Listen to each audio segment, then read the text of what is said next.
Good morning. Thank you for having me. So we see what the council is hoping to achieve. Now, the revision of the act, was it long overdue?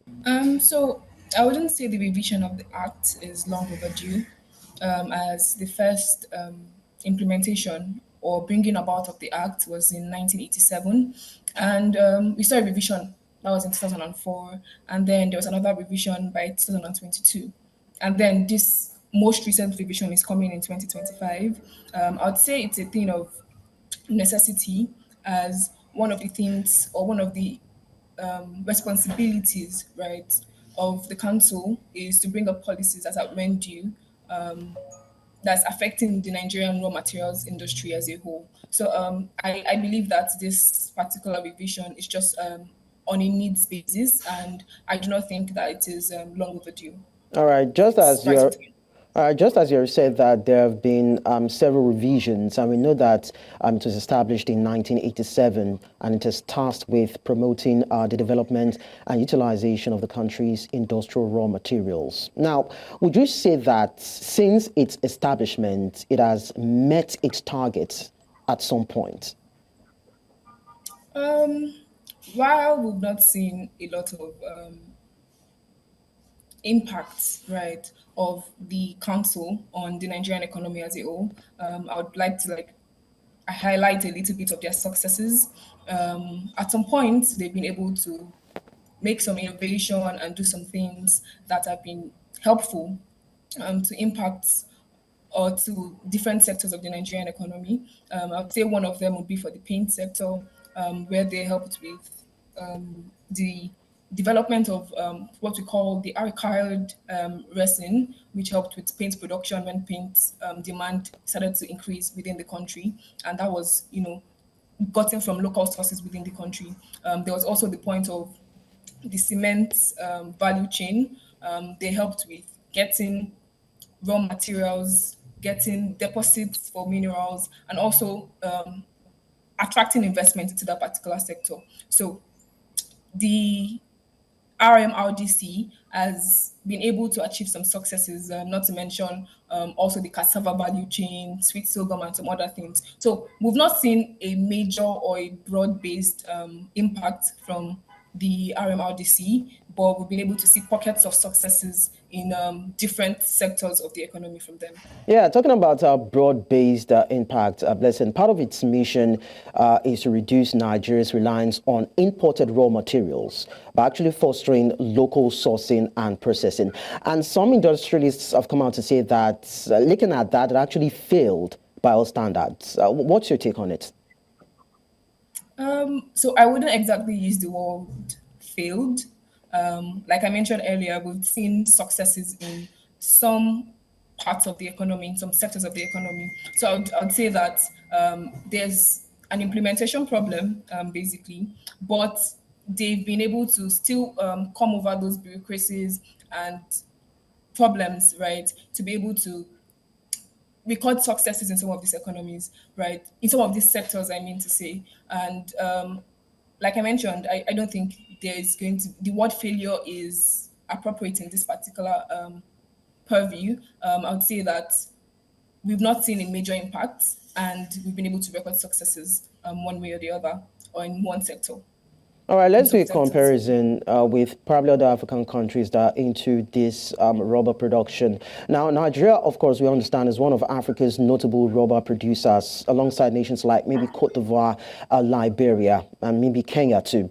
Now, has the industry really made any significant contribution to Nigeria's GDP?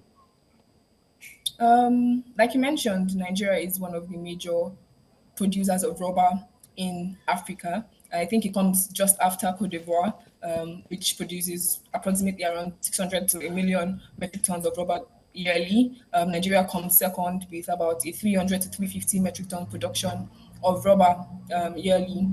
In as much as Nigeria has a big standing in the African space, the rubber sector has not, you know, contributed significantly to the Nigerians' economic growth or GDP in the past years.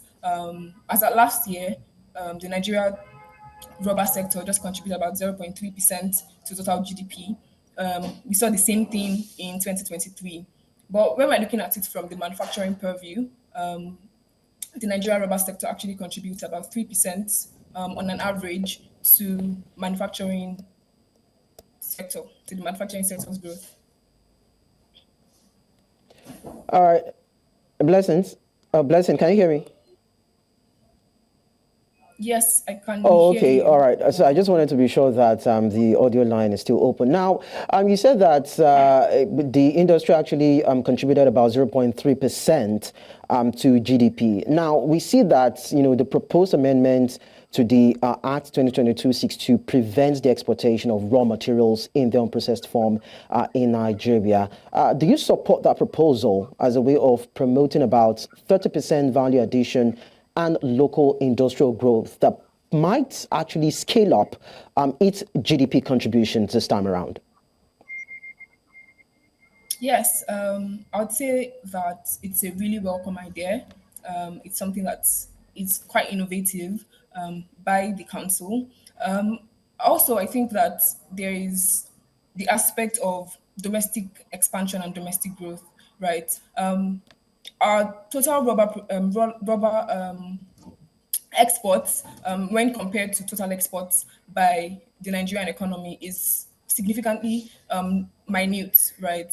And keeping this in, improving the value chain, and also, increasing the value of some of these products would help improve its contribution to total GDP in the medium to long term. We might not get to see a lot of improvements in the near term, but I believe that in the medium to long term, where we start to see production of more of these tires, plastics, and all of these things, there would be a significant upscale to the contribution of the rubber industry or the rubber sector to Nigeria's GDP as a whole.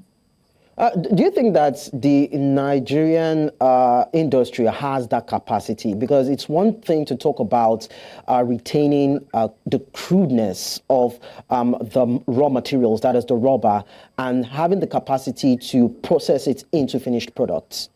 Do we have that capacity? So we know that the Nigerian economy is, or mostly from agriculture to fully developed products, there's a significant problem in the value chain with production to final products, right? Like I said, the impact of this would be seen in the medium to long term, and we're expecting that within those times, there will be other policies that would help to improve this rubber value chain in the coming months or in the coming years, right? But as of now, I don't think that Nigeria has enough capacity to be able to do that.